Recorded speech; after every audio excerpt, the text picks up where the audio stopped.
मैं तो एक दिन, एक मिनट, एक क्षण कभी आराम से नहीं बैठा। चुनाव मैंने नहीं लड़ा था, चुनाव जनता ने लड़ा था। आज मेडिकल कॉलेज बनकर शुरू हो गया, मंत्रिमंडल में नहीं स्थान चाहिए। एमएलए और चेयरमैन में बहुत खींचातानी है। एमएलए का काम एमएलए करता है, कहीं एमएलए से तो राय नहीं ली जाती। आपने कभी देखा क्या एमएलए को सड़क बनाते हुए? 60% भी ऊपर वालों का था, 40% भी आपका था। पंजाब के लोग यहाँ इलाज कराने के लिए आते हैं, उनके पास कहने के लिए मुद्दा ही नहीं है। कांग्रेस में ऊपर लेवल की गुटबाजी बहुत है। कितने मुख्यमंत्री के दावेदार हैं उनकी पार्टी में। किसान ही तो हमारा मालिक है, सब कुछ किसान ही है। किसानों में गुस्सा है।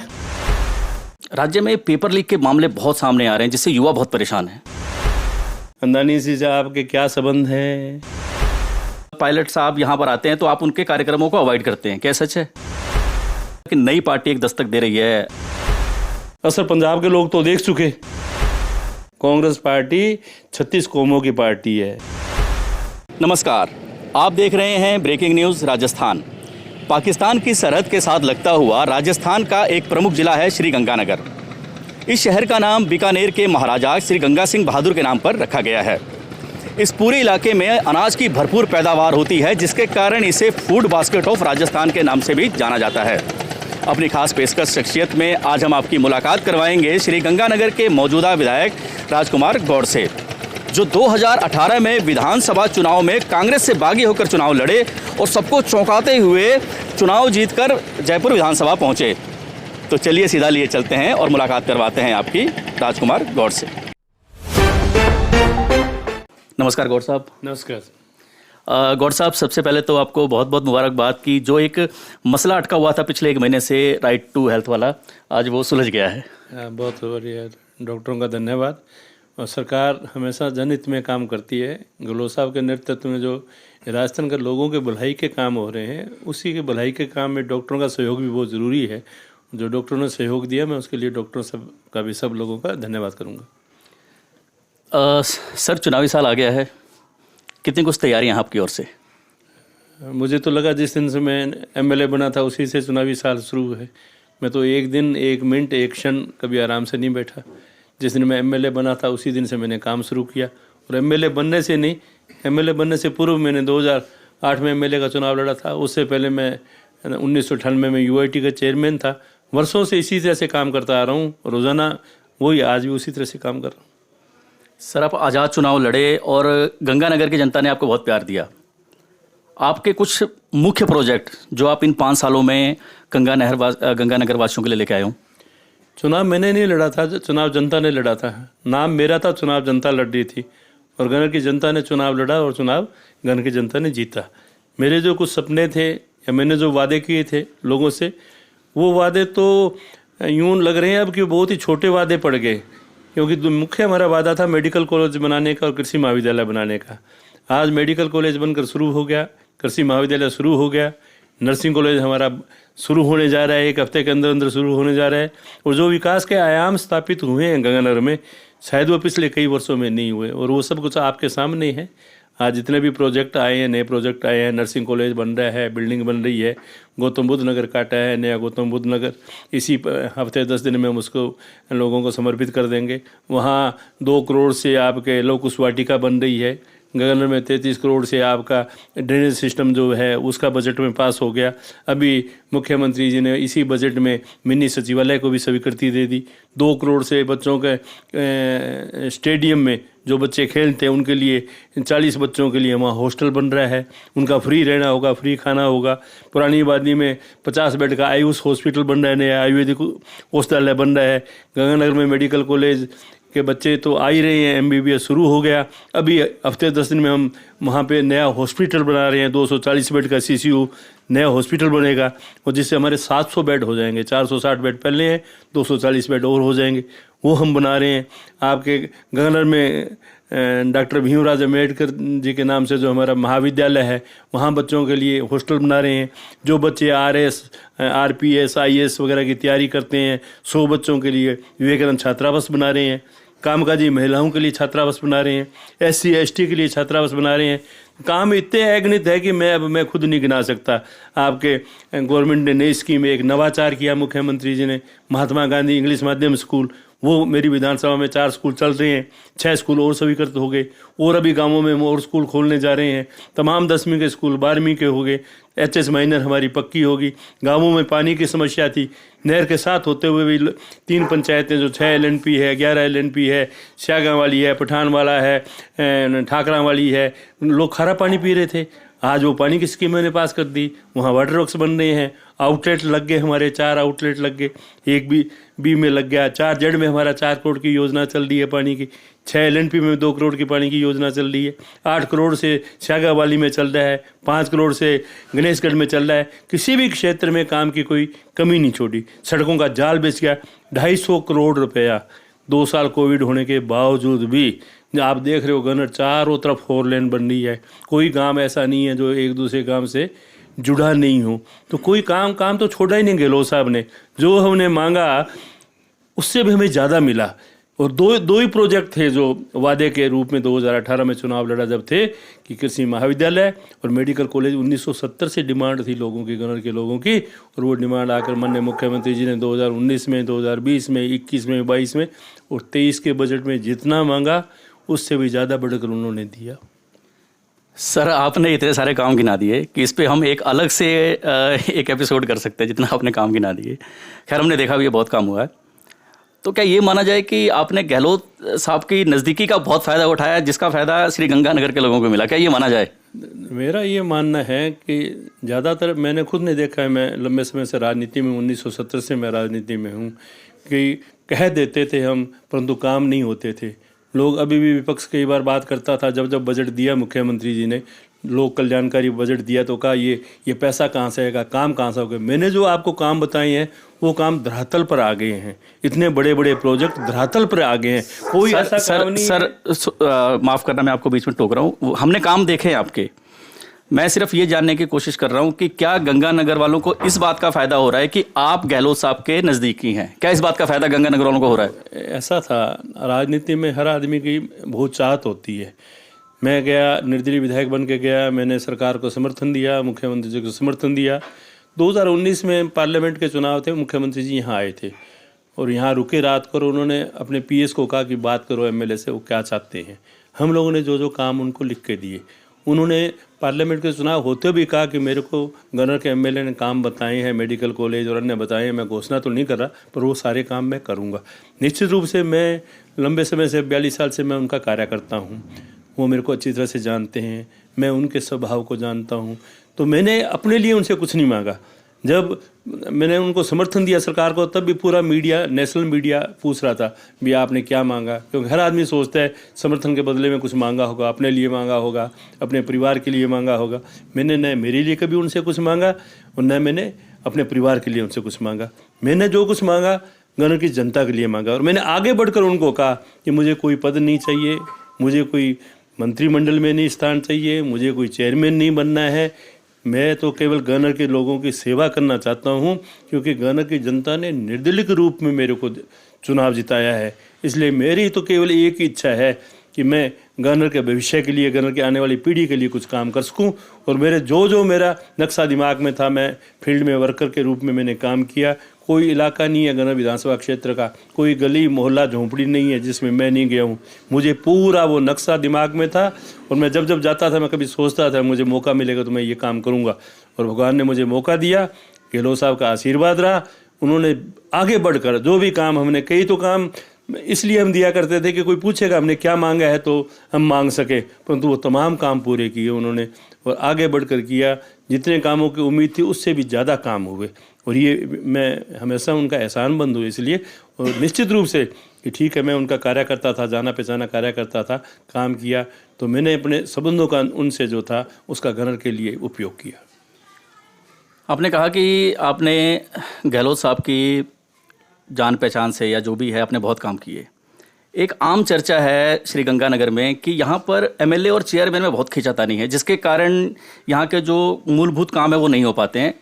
हमने देखा बरसात में थोड़ी सी हल्की सी बरसात होती है और पूरा गंगानगर डूब जाता है। तो ये खींचातानी क्यों है? जब एक ही पार्टी में है तो क्या दिक्कत क्या है? मैं आपसे सवाल करना चाहता हूँ। एमएलए का काम एमएलए करता है, चेयरमैन का काम चेयरमैन करता है, यूआईटी का चेयरमैन हो, नगर परिषद का चेयरमैन हो, एक अलग से बॉडी है, पावरफुल बॉडी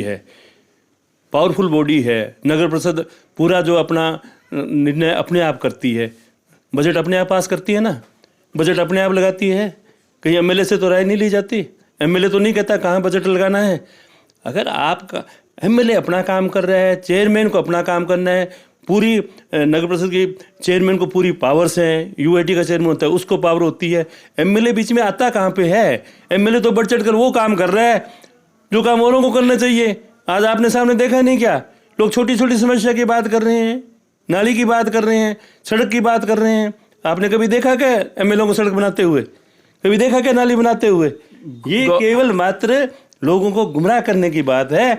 मेरा किसी से भाई कोई मतभेद नहीं है, मेरा किसी से कोई कंपटीशन नहीं है।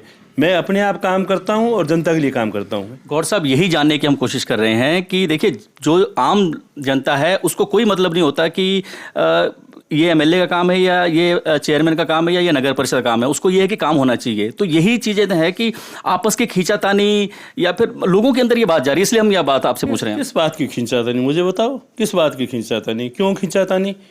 उनका अपना क्षेत्र है काम करने का, उनको अपने अधिकार हैं। एमएलए का अपना क्षेत्र है, एमएलए का काम विधानसभा में बोलना है, मुद्दों को उठाना है, सरकार से फंड लाना है। इतना फंड आ गया तो न तो कभी आया और ना फिर आगे भगवान जाने भी आएगा या भी नहीं आएगा। तो उस काम करने के लिए जो काम है ना हमारे पास में, और जो हम काम लाए हैं वो काम हम पूरे आपने देखा है आज तक एक एमएलए एक दिन में 2-2, 3-3 उद्घाटन कर रहा है, लोकार्पण कर रहा है। जिस दिन से बना है उस दिन से कोविड होने के बावजूद भी काम कर रहे हैं। कोविड में हॉस्पिटल बना के खड़ा कर दिया। कहाँ टाइम है दूसरों के बारे में सोचने के लिए? मैं जनता के बारे में सोचता हूँ, अपने बारे में भी नहीं सोचता, पब्लिक के बारे में सोचता हूँ मैं। सर, आप अभी क्रेडिट ले रहे हैं हॉस्पिटल का कि मैंने हॉस्पिटल बनवा दिया।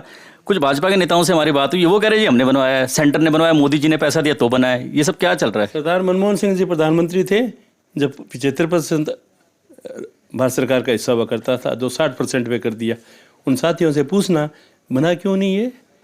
14 में प्रधानमंत्री बन गए आपके, 13 से लेकर 18 तक आपकी सरकार थी।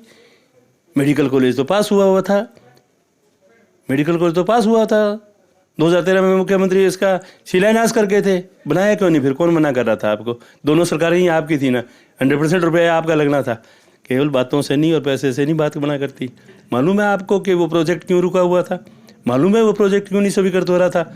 जमीन नहीं थी, जमीन सरकार के दिलवाई, राजस्थान सरकार से मुख्यमंत्री जी से मिलकर जमीन दिलवाई 2 दिन में कि हमें वहाँ पे अप्लाई करना है मेडिकल कॉलेज के लिए। 10 बीघा ज़मीन दी, 10 करोड़ रुपए राज्य सरकार ने दिए, तब वो कहीं बढ़ा। और कोई आज तक पूछो ना उन नेताओं से, किसी का बताना मेरे को, किसी का भी बताना एक स्टेटमेंट हो कभी उनकी सरकार रही हो, उन्होंने डिमांड की हो मुख्यमंत्री से या प्रधानमंत्री से, तो मुझे बताना आप। लेकिन चलो सर, आप कह रहे हो कि उन्होंने कुछ नहीं किया, लेकिन इस बार भाजपा वाले बड़े कुछ नहीं किया। मैं ये नहीं रहा कुछ नहीं किया, मैं कह रहा हूँ जो किया वो आपके सामने है सर। मैं ये कभी नहीं कहता किसी ने कुछ नहीं किया। जो अपनी जितनी की हिम्मत होती है उतना करता है। मैं नहीं कहता कभी किसी ने कुछ नहीं किया, पर ये बात तो सारों के सामने है ना भाई। क्यों नहीं बनाया? जब किसी चीज का शिलान्यास हो गया फिर बना लेते आप। कौन मना कर रहा था? दोनों तरफ आपकी 60% भी ऊपर वालों का था, 40% भी आपका था, बना लेते। प्रोजेक्ट रिपोर्ट तो बनी नहीं भाई मेरे, हैं डीपीआर तो बना नहीं है, किस तरह से अप्लाई करना है उसका तो मालूम नहीं है, किस तरह से। अच्छा, कोई देखने गया क्या? कभी गया क्या? याद आता है क्या आपको? कब गए? जब लोकार्पण करवाना था रुकवाने के लिए, ध्यान है आपको? सर चलिए, आपने तो बहुत काम किया अपने गंगानगर में। राज्य में क्या देखते हैं आप? कांग्रेस की स्थिति क्या देख रहे हैं? शानदार काम किए हैं गहलोत साहब ने। जो जल कल्याणकारी योजनाएं है हिंदुस्तान में नहीं विश्व में कहीं नहीं है। मुख्यमंत्री निजी स्वास्थ्य योजना, कल्पना करना दूर की बात है। दूसरी स्टेट वाले आते हैं, पंजाब के लोग यहाँ इलाज कराने के लिए आते हैं, हरियाणा के लोग यहाँ इलाज कराने के लिए आते हैं। कहीं है हिंदुस्तान में, विश्व में कहीं जिस मुख्यमंत्री ने कर दिया और 25 लाख रुपए तक का इलाज आप फ्री करा सकते हो? मामूली बात है, छोटी बात है ये? कहीं है? महात्मा गांधी इंग्लिश स्कूल किसी स्टेट ने खोले हैं? कोई है स्टेट जिसने आगे कहा हो किट हम 400 रुपये की 500 रुपये की फ्री देंगे? है क्या जिसने कहा हो 500 रुपये की जगह हम 1000 रुपया आपको पेंशन देंगे? है कोई जो कि 100 यूनिट हम फ्री देंगे? कोई सोच सकता है 2000 यूनिट किसान को प्रति माह फ्री मिलेगी? कोई कल्पना कर सकता है? ये ऐसी सरकार जो कल्याणकारी योजनाएं की हैं, बच्चियों के लिए क्या क्या स्कीम है, बच्चों के लिए क्या क्या स्कीम है। राजस्थान का एक बच्चा अगर जहाँ विदेश में जाना चाहे तो 500 बच्चों की फीस और सब कुछ खर्चा राज्य सरकार वहन करती है। वो जाके किसी भी कंट्री में जाके पढ़े, बड़ी से बड़ी यूनिवर्सिटी में। ये छोटी बातें नहीं है। आज बच्चों को लैपटॉप देते हैं, आज बच्चों को साइकिल देते हैं, आज बच्चों को स्कूटरी देते हैं। कितनी कल्याणकारी योजना किन के लिए है? आम आदमी के लिए है। तो कहीं ना कहीं आपको लगता है कि इस बार राजस्थान की जनता रिवायत बदलेगी? 101%।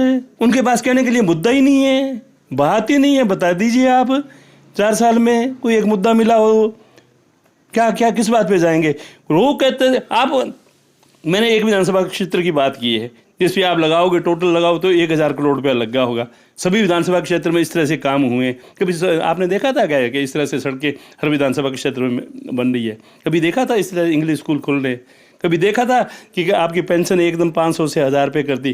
कभी देखा था गैस सिलेंडर 500 रुपये का कर दिया? बीपीएल को गैस सिलेंडर 500 में कर दिया। भारत सरकार ने जिस योजना के तहत सिलेंडर दिए थे वो सिलेंडर खाली पड़े हैं, लोग टोकरी रखते हैं उस पर प्याज की। उस मुख्यमंत्री ने अब कर दिया 1 अप्रैल से 1100 रुपये की बजाय 500 रुपये में गरीब आदमी को सिलेंडर मिलेगा। बीपीएल के परिवार को 500 रुपये की किट फ्री मिलेगी। मेरे बुजुर्ग माताओं बहनों को और मेरे कोई विधवा बहनें हैं तो उनको 500 रुपये की जगह 1000 रुपये पेंशन मिलेगी। 800 रुपया हर परिवार को बिजली का माफ़ होगा। उसमें चाहे ये कोई भी साथी बैठे हो, चाहे मैं हूँ चाहे ये हूँ। इस तरह की जन कल्याणकारी योजनाएं किसी भी प्रदेश में नहीं है, कहीं भी देश के किसी कोने में नहीं है। लोग अशोक गहलोत को देखते हैं, क्या हुआ ओल्ड पेंशन स्कीम का लागू कर दी, राजस्थान में तो लागू कर दी, हिमाचल में भी लागू कर दी, क्यों नहीं लागू करते? भारतीय जनता पार्टी क्या कहती है? कर्मचारियों को रेवड़ी नहीं बांटेंगे, रेवड़ी नहीं बांटेंगे हम। फिर वो बात करते हैं कि हम शासन में आएंगे। सर इतना काम किया फिर भी हमारी कुछ जो भाजपा के बड़े नेता उनसे हमारी बात हुई, वो इस बात के लिए आश्वस्त हैं कि एक तो रिवायत बदलती है, दूसरा ये कि कांग्रेस में ऊपर लेवल की गुटबाजी बहुत है। इस गुटबाजी का कितना नुकसान होगा कांग्रेस राजस्थान को? वो अपनी गुटबाजी को पहले देखे, कितने मुख्यमंत्री के दावेदार हैं उनकी पार्टी में, पहले उनको देखें, अपना घर देखें बाद में। बाकी पॉलिटिक्स में सब बातें चलती है, सब बातें चलती है। निर्णय जनता ने करना है भाई, जनता ने करना है। लोगों से जाके पूछो। आप देखा क्या आज का प्रोग्राम आपने? लोगों में किस तरह का जोश था? जब लोगों के घर बैठे गंगा बह रही है, विकास की गंगा बह रही है, कहने के मेरे मित्र कुछ कहते रहे, परंतु आम आदमी को जो मैंने बातें की है आपसे, वो मैंने काम बताया कि लोगों को सुविधा के लिए वो काम बने। वो मैंने आपको बातें बताई, वो लोगों को सुविधा मिल रही है, लोग उसका फ़ायदा उठा रहे हैं। हर आदमी जानता है उसको क्या मिलने वाला है। बताओ, एक बुजुर्ग को 500 रुपये की जगह 1000 रुपया मिलेगा, 800 रुपये उसका बिजली का बिल फ्री होगा, 400 रुपये की उसको किट मिलेगी, किसान को 2000 रुपये 2000 यूनिट फ्री होगी। उसकी आत्मा नहीं बोलेगी कौन काम कर रहा है और कैसा काम कर रहा है। सर फिर से हम राजस्थान घूम के वापस अपने गंगानगर आते हैं। गंगानगर को फूड बास्केट ऑफ राजस्थान कहा जाता है। इस बेल्ट में अनाज भरपूर होता है। अभी पीछे आपने देखा कि बेमौसम बरसात हुई, बहुत नुकसान हुआ किसानों का। हम भी ग्राउंड पे उतरे, वहाँ हमने देखा कि सरसों का, गेहूं का, जौ का बहुत नुकसान हुआ। राज्य सरकार की तरफ से कुछ ऐसा दिखा नहीं कि वो लोगों को कुछ रियायत देते हुए दिखें या लोगों के कुछ मरहम लगाते हुए दिखें। तुरंत उसमें है बीमा योजना है। उस बीमा योजना के तहत जितने थी फर्स्ट डे जैसे ही जिस दिन ओले पड़े हैं, मेरी खुद जिला प्रशासन से, कलेक्टर साहब से बात हुई, तुरंत उन्होंने उसी समय किसानों से रिक्वेस्ट की भी आप ऑनलाइन अप्लाई कीजिए, और मुख्यमंत्री जी ने उसी दिन आदेश दिया कि गिरदावरी कराइए आप। तो कहीं भी मुख्यमंत्री तो आगे बढ़ के इसके लिए काम करते हैं, और जब भी विपदा आई है सरकार आगे रही है। किसान के साथ हमेशा सरकार खड़ी रही है, चाहे वो किसी भी तरह में किसान का काम करने की बात हो, किसान अनुदान में की बात हो, डिग्गी बनाने की बात हो, मछली पालन की बात हो, पशुपालन के लिए कितना बड़ा कर दिया। कोविड में जो गायें चली गई, गाय उसको 40,000 रुपये का आप बेनिफिट सरकार दे रही है। आगे से 2 पशु आपका दुधारू है, उसका 40,000 रुपये का उसका बीमा सरकार फ्री में करवा रही है। किसानों की हितैषी सरकार है ये। किसानों के लिए कभी अब कुदरत करती है, हो जाता है, एकदम कई बार नहीं हो पाता, परंतु ऐसा नहीं है कि सरकार चिंतित नहीं है किसान को लेकर। किसान ही तो हमारा मालिक है, सब कुछ किसान ही है, किसान के ऊपर डिपेंड है। जिस दिन बारिश हुई और बोले हमें चिंता हुई, अगर अनाज नहीं आएगा तो वहाँ व्यापार कहाँ से होगा, व्यापार नहीं होगा तो मजदूर क्या करेगा। हम सब कुछ उन्हीं पे डिपेंड है और उनको हम कैसे भूल सकते हैं। गौर साहब, 6 महीने पहले नरमे की फसल थी जो कि सूखे के कारण बर्बाद हो गई थी। हमारी कुछ किसानों से बात हुई, उन्होंने कहा कि उसका मुआवजा अभी तक नहीं मिला है। यहाँ तक कि जो बीमा योजना है किसानों की, उससे भी उनको राहत तक नहीं मिली है। तो ये कहाँ से मान लें कि जो अभी हाल ही में जो ये आपदा आई है किसानों के साथ, इसमें कहाँ से इनको राहत मिली, कैसे मान लें? मैं इतना पूरा तो मैं नहीं कह सकता, आपकी बात को जुटला नहीं सकता, परंतु हमेशा में जब भी बात आई है विधानसभा में भी इसके बारे में क्वेश्चन लगते हैं, जवाब देती है सरकार के नोटिस में जो भी आया है। बीमा कंपनी कई बार लेट कर देती है, पर हमारे जो अधिकारी है रेगुलर उनके टच में रहते हैं और रेगुलर किसान को सुविधा देने की कोशिश करते हैं। किसानों का एक और पीछे बहुत अरसे से किसान दिल्ली बॉर्डर पे बैठे थे। यहाँ के किसानों ने बहुत बढ़ चढ़ कर भाग लिया। हमने देखा कि आप भी उनके साथ कंधे से कंधा मिलाकर थे। आपको क्या लगता है कि किसानों का ये आंदोलन इस विधानसभा चुनाव में कितना असर डालेगा? किसानों में गुस्सा है। 750 लोगों ने शहादत दी, सर्दी गर्मी बारिश में सब किसान बैठे रहे। किसान के साथ जो हुआ, 3 काले कानून लाए, उसका विरोध सबसे ज़्यादा किसी ने किया पार्लियामेंट में, तो कांग्रेस पार्टी ने किया। कांग्रेस पार्टी हमेशा किसानों के साथ खड़ी है और जब ये जाएंगे तो लोगों को पता लगेगा। आपको ध्यान होगा फिरोजपुर फीडर रिपेयर की कब से बात चल रही थी, डीपीआर नहीं बना था। इन 4 साल में मुख्यमंत्री जी खुद पंजाब गए थे, पूर्व मुख्यमंत्री जी के साथ बात की, डीपीआर पास कराया। और आपको जानकर पता होगा आपको कि गत वर्ष भी किसान बजट अलग से आया था, इस साल भी किसान बजट अलग से आया है और 200 करोड़ रुपए का बजट पिछले बजट में हमारे पास हो गया था। आज जो हमारे राजस्थान के उसको बीकानेर कैनाल को जो सफाई का काम चल रहा है, ये भी पंजाब के रिक्वेस्ट पे राजस्थान सरकार ने पैसा भेजा था। इसलिए किसानों के बारे में तो ये तो केवल भारतीय जनता पार्टी के लोग तो बात कर सकते हैं भाई। ये तो किसानों का जो इम्तिहान ले रहे थे, किस तरह से इन काले कानूनों को सामने झुकना पड़ा और किसान जीता। ये हमारे किसानों की जीत है, भारत की जीत है। किसानों ने संघर्ष किया और ये कहीं ना कहीं किसानों की जीत थी। और आप जैसे और भी बहुत सारे लोग इनके साथ कंधे से कंधा मिलाकर रहे, जिसके कारण उनको हौसला मिला किसानों को। सर, बात करेंगे युवाओं की। राज्य में पेपर लीक के मामले बहुत सामने आ रहे हैं, जिससे युवा बहुत परेशान है। इसका कोई समाधान है सरकार के पास या ऐसे चलता रहेगा? ये पेपर लीक को लेके जो है सरकार बहुत ही सीरियसली काम कर रही है। आपने देखा जितने भी केसेज हुए, कितने लोग पकड़े गए हैं, कितने हुए हैं। पर मैं एक और आपके साथ कहना चाहूँगा, राजस्थान सरकार ने कम से कम एक्शन तो लिए। यूपी वाले बतावे तो सही क्या किया उन्होंने, मध्य प्रदेश वाले बतावे तो सही क्या किया उन्होंने, सेंटर में पेपर लीक हुए उन्होंने क्या किया। अब ये देशव्यापी समस्या बन चुकी है। मैं कोई इसका हिमायती नहीं हूँ, सख्त से सख्त इस पर कार्रवाई करनी चाहिए और सरकार को इस तरह का सिस्टम होना चाहिए कि अभी बच्चों के साथ ऐसा खिलवाड़ नहीं हो। राजस्थान में बेरोजगारी 30% पर है जी। राजस्थान में आपको ध्यान है 1.5 लाख लोगों को नौकरी दे दी, 1 लाख लोगों की और अभी सरकार काम कर रही है 1 लाख लोगों को और रोजगार मिले। कभी पूछा भारत सरकार के लोगों से 2 करोड़ नौकरी हर साल देने का वादा किया था, क्या हुआ उनका? छोटी सी स्टेट है, स्टेट किन परिस्थितियों में, उसके बावजूद भी अगर नौकरी सबसे ज़्यादा मिली है तो राजस्थान में नौजवानों को मिली है। राजस्थान में नौजवानों को नौकरी मिली है। एक कांग्रेस पार्टी के अध्यक्ष राहुल गांधी जी की सदस्यता चली गई, इसके बारे में आप क्या कहना चाहेंगे? अब लोकतंत्र में क्या आप इसको उचित समझते हो? कोर्ट का निर्णय हो गया, कोई दिक्कत नहीं, न्यायालय के बारे में कुछ नहीं बोला जा सकता। उसी कोर्ट ने स्टे दे दिया, उसी कोर्ट ने 30 दिन का टाइम दे दिया, उसी कोर्ट ने कहा अपील आप 30 दिन के अंदर कर सकते हो। तो ऐसी कौन सी आफत आ गई थी? 30 दिन तो उनके पास अधिकार था ना। 30 दिन में तो उनको आप गिरफ्तार नहीं कर रहे थे, 30 दिन में तो आप जेल में नहीं भेज रहे थे ना उनको। तो कहाँ से वो नियम लागू हो गया? आपने आनंद फानंद में सदस्यता ही खत्म कर दी। आपने उनको बोलने के लिए क्या क्या जुल्म कर दिया? राहुल जी ने ये तो पूछा था अंदानी जी से आपके क्या संबंध है, अंदानी जी ने इतना करोड़ रुपया लगा दिया, वो कहाँ से आया, किसका है? 2 सवाल ही तो किए थे। कभी सुना आपने पार्लियामेंट में या विधानसभा में मेंबर ऑफ पार्लियामेंट बोलता है, विधानसभा में एमएलए बोलता है, एक अक्षर भी नहीं हटाया जा सकता। उनके भाषण को ही डिलीट कर दिया। उन्होंने पूछा तो इतनी आपको तकलीफ होगी कि आपने उनकी सदस्यता खत्म कर दी।